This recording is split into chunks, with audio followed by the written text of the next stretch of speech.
Hi friends, welcome to WebChamp. In this video, I'm going to discuss polymorphism in Python. So let's understand what is mean by polymorphism. So one object can have the different behaviors. It can go through the different role. Let's take an example of any person. Okay, so if I take an example of person, so that person can be an employee. So in office, he will behave like an employee. In home, he can be a husband, he can be a brother, he can be a father. Okay, so like this different roles he is behaving, and actually this is what mean by polymorphism. This is what the simple example of polymorphism.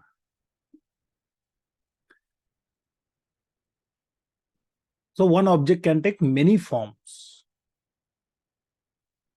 This is what I have to say.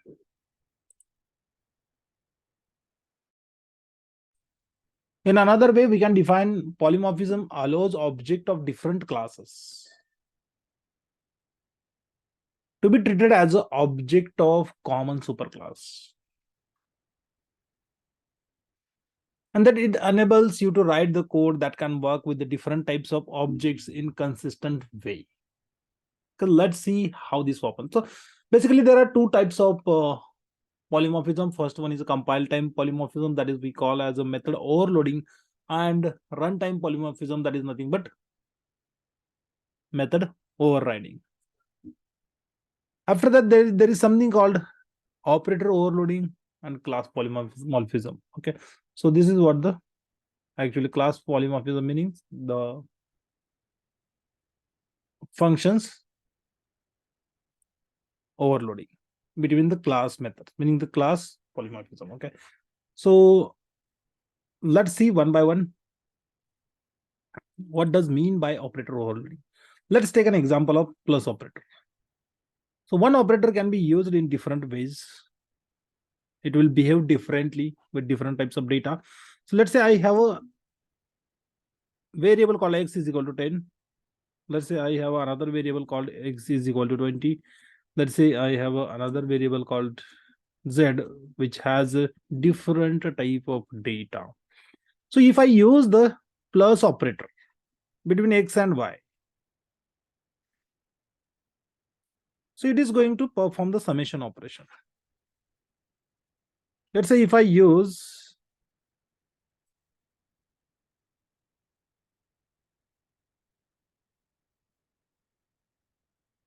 the plus operator between two strings,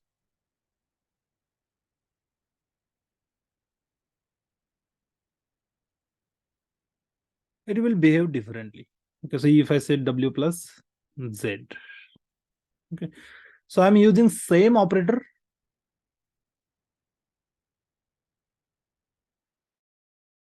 with two different data types, and how it will behave you can see.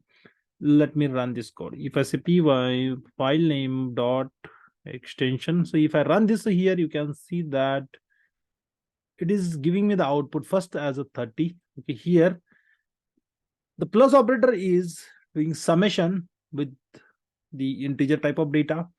But if the same operator we use at different, meaning the different types of objects, so it will behave differently. So it is concatenating the data. That is what a string type data. So this is what nothing but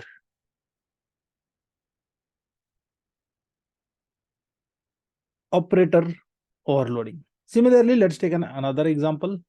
Okay, instead of this, if I use multiplication operator, so you can see what it will do if I use x here. So it will repeat the same value so many times. Here it is going to perform the repetition, here it is going to perform the multiplication. Okay. If the numbers are there, both the numbers are there, it will perform the multiplication. In case of if the string type data comes in a picture, so it will repeat that string so many times. Okay, so this is what nothing but operator overloading.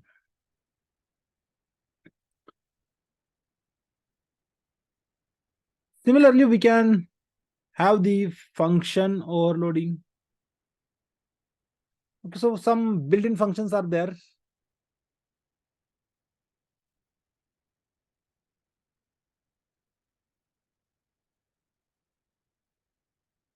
Let's take an example of length. Obviously, same function with different types of objects. Okay, alien function. Let's take an example of this function. So the function remains same, but it can work with the list type object. It can work with string type object. It can work with dicta type object. Right. So objects are different. So in that case, we can say this is what the function overloading. So if I create the list and if I say 1, 2, 3, 4, 5, okay, number of elements, if I add, and if I say, if I create the another variable called string with the this text, webcam as a text, and if I apply the length function on both, it will behave. It will return the length of both the data structures, both the objects. Here you can see that first list has 5 number of items, second one has string has 8 characters. Okay, 8 number of characters. So this is how it behaves. So this is what we call it as a function overloading. Next is,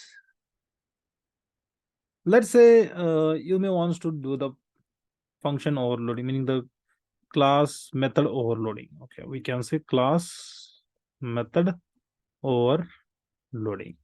Okay, if I create the same one class, let's say class is called India. Okay, if I say class India, or any other kind of example we can take. So India can have currency method. Okay, so I'm defining the method called currency. Since this is the method of class, you need to use the self to whenever we instantiate the class and to call the method, we need to receive that object as a parameter of this method. Okay, that's why.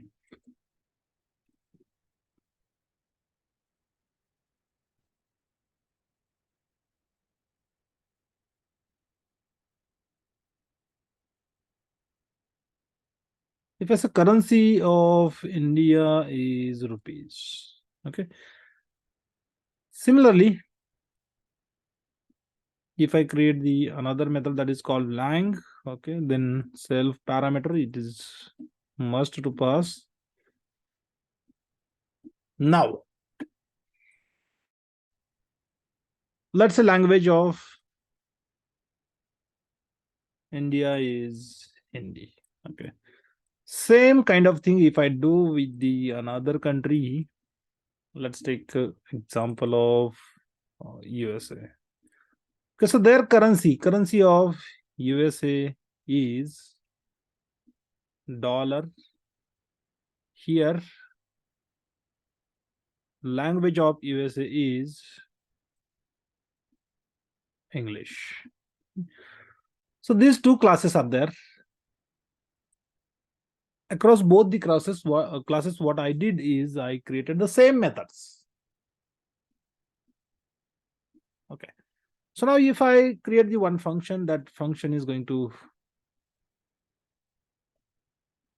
take any object as an argument, and this function I can use in this way, currency,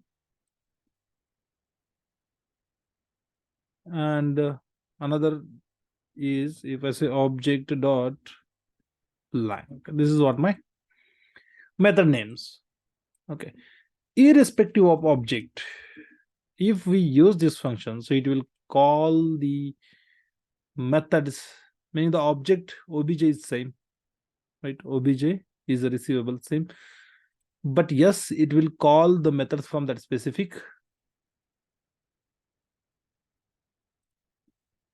class. So let's see how this works. If I say func, and here if I pass the object of India, so let's create the object of India. Even I can say I can directly write like this. Okay, so internally this will get assigned to obj, and if I run this, so you will see what will be the output. Okay, let's run this. So currency of India is rupees, language of India is Hindi, right? If I pass or if I create the object of USA, it will call the methods from US class. Currency of US is dollar, language of US is dollar. Similarly, you can use this function, same function for with different objects. Here I can say India, and n number of things you can do with this. Wait, if I run this, okay, so it is giving the appropriate output as we want. This is what the method overloading, or not, yes, we can say method overloading or class method overloading. Okay, if I copy this code,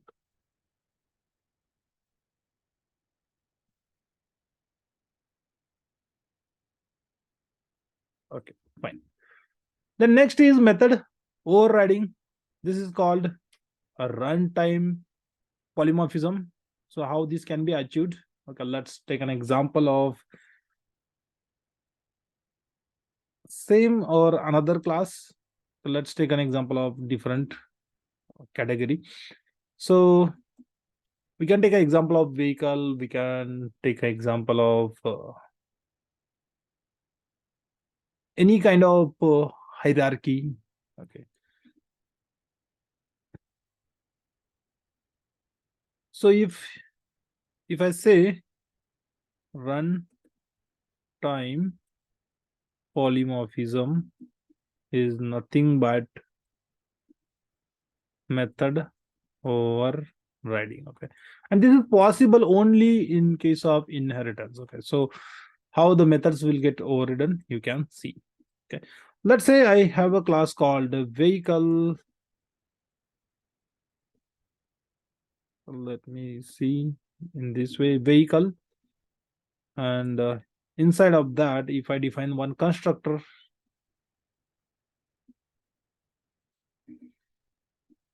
and a few parameters I can define. Okay, if I say model of the vehicle, then brand of the vehicle. Okay, let me use this small case only,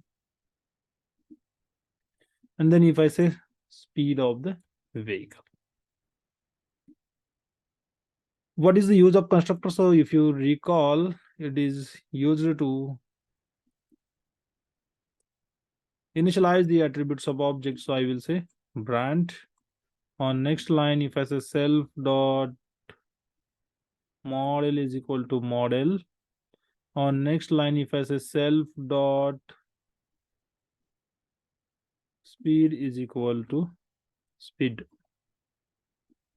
Okay, then we can define the method. Obviously vehicle can run, so even it has a speed, so I will define speed.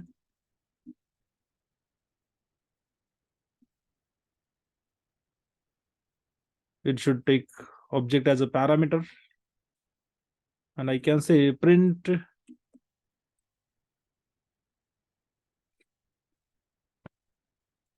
speed of vehicle is.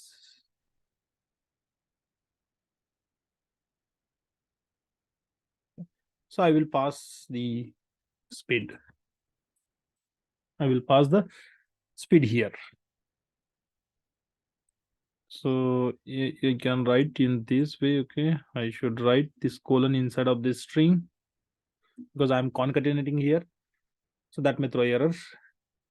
So if I say self dot speed, fine.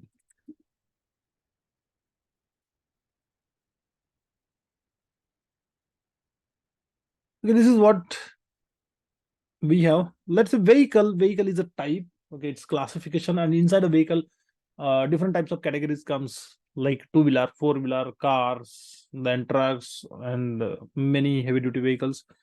Okay, so I will take I will say I would like to have the another class, and this class can inherit the properties because it is of same type, right? car is a child class of vehicle. Vehicle is a parent of all the types of vehicle classes, right? So here I don't need to initialize. Okay, so once I initialize, the constructor will get inherited to the class, this class. Okay, so what I will do, I will, let's say I will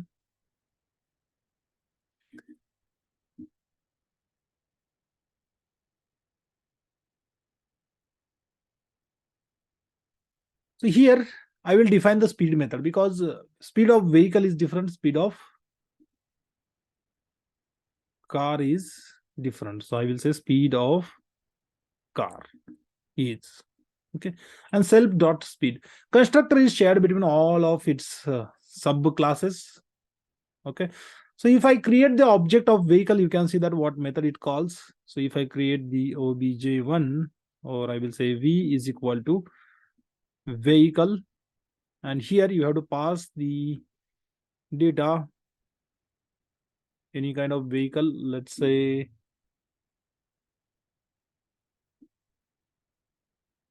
model is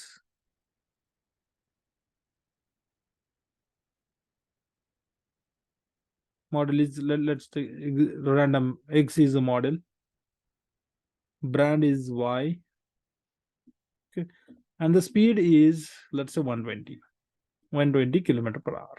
This is what the speed. Now here, if I use a v variable and if I call the method called speed, okay, so this is what my speed method. Okay, so let's see how it returns the output. If I run this, it says speed of vehicle is 120. Okay. If I create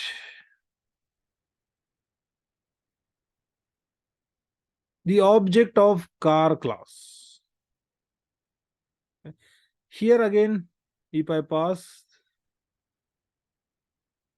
what is the definition? So it is asking for the model. Model is, let's say, I will say Nexon, and the brand is Tata, and speed is 180.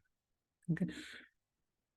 So now if I use this object and if I try to call the speed method, how it behaves. So which method it will call, right? So why this is called runtime? Because this operation or this overriding is not happening at the compile time. This will get happened during the runtime only. So if I say speed, c dot speed, meaning it is calling the speed method for this object, and as all of these methods or parent class will get inherited, but since this method is not suitable for the child class, what I did is I implemented its own method, and here during the runtime, this inherited method will get overridden by this method. And this is how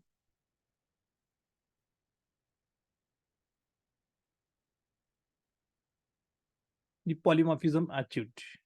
And this is what called method overriding in Python. Okay. So now if I run this, you can see that two objects call the different two methods. And this is what nothing but runtime polymorphism. So one object can behave differently. This is what the actually meaning of polymorphism in any of the programming languages. I hope you like the content of this video. Thank you so much for watching the video. Have a nice day.